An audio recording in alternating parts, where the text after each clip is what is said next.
This is our first foray into the concept of entropy, and we'll be referring to entropy multiple times throughout the rest of the semester. But why do two gases mix when their potential energy remains the same? That's a question, because our physical systems, they're going to tend to arrange themselves toward where they're going to get the lowest potential energy. So, like if you leave a pin suspending in air, it's going to fall down because it has potential energy, no potential energy. We're kind of used to that. But they're also going to arrange themselves where they have the lowest potential energy and or where they're going to have an increase in disorder. And what that kind of means is energy does not spontaneously concentrate itself. It doesn't. If you think of, even like water, if you spill water, it's going to spread out. So it wants to take up space. It wants to expand. You're not going to get something where it's just going to spontaneously contract. So the universe is constantly expanding. Maybe you've heard that in the concept of astronomy. But so we call entropy. It is the amount of energy randomization, or you may call it energy dispersal in a system. So this has to do with thermodynamics. So remember, system versus surroundings. Here we're just talking about within the system. So two gases that have the same potential energy, they're still going to mix because of the tendency of them for energy to spread out, when it is not restrained. So, if you have two gases that are, one's in this container and one's in this container, well, they're going to stay there.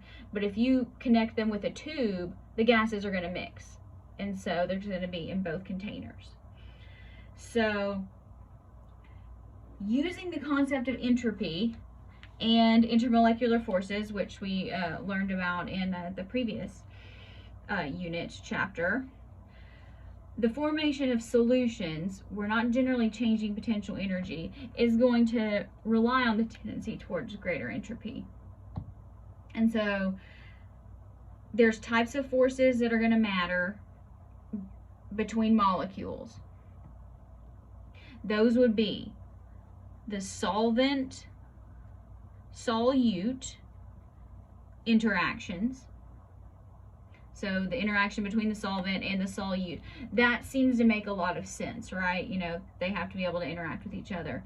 And then the other two are how the solvent particles react with each other, so solvent, as well as how the solute particles react with each other, so solute. So the solvent particles are reacting with each other, as are the solute molecules interacting with each other. And then the two together also have to interact. So in order for this to happen, generally, the interactions between the two different components of the solution, they need to be greater than either one of these to form a solution. So that means if the solvent and or the solute interact more strongly with molecules of their own kind than with each other, it is still possible to get a solution if the disparity between these, how different these two are, is small. You can still get entropy to form a solution. That will still prevail. Sometimes it does, sometimes it doesn't. Next is the concept of miscibility, and that is the ability of two or more substances to be soluble, so form a solution, in each other in all proportions. So miscibility, sometimes we use solubility, miscibility interchangeably. I'm pretty much going to just say solubility.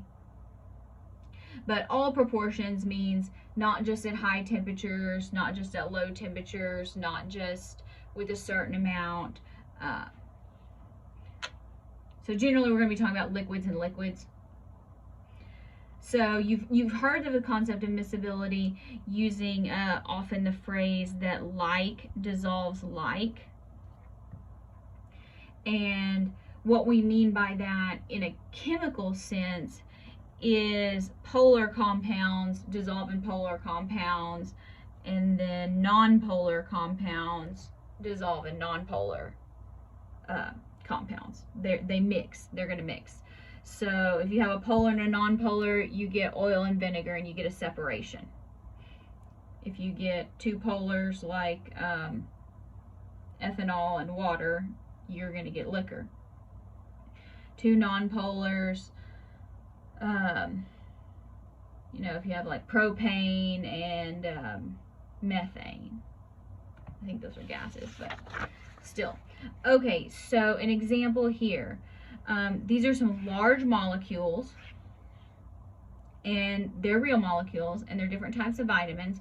So let's kind of go through these and look at their structures. I realize that these are organic molecules. If you're going on to organic, you better get used to this. So I'm going to be trying to throw in this semester examples of some organic molecules, so at least you've seen a few things. So let's kind of break down and look at some of these molecules. These are very complex fluid structures. To see if they're going to be fat soluble, that's going to be nonpolar, or water soluble, are they polar? So look here, this is vitamin C. If you look at it, do you think that it's going to be polar or nonpolar? I hope you said that's going to be polar, because look at all these hydroxides. Those are all very polar bonds. This is going to be way polar. Oxygen, these are polar bonds. So this is going to be water soluble. And this is good information to know, because if it's if you have a vitamin that's water soluble, it's really hard to overdose on it. You're just going to pee it out. Now let's look here. This is vitamin K3. So there's a whole lot of carbons and hydrogens. There are two carbonyl groups, two oxygens here. Notice they're not bonded to hydrogen, so we're not going to get hydrogen bonding. So overall, if you're looking at this molecule, yes, there's a couple of polar bonds in there, but the vast majority of this molecule is composed of nonpolar bonds.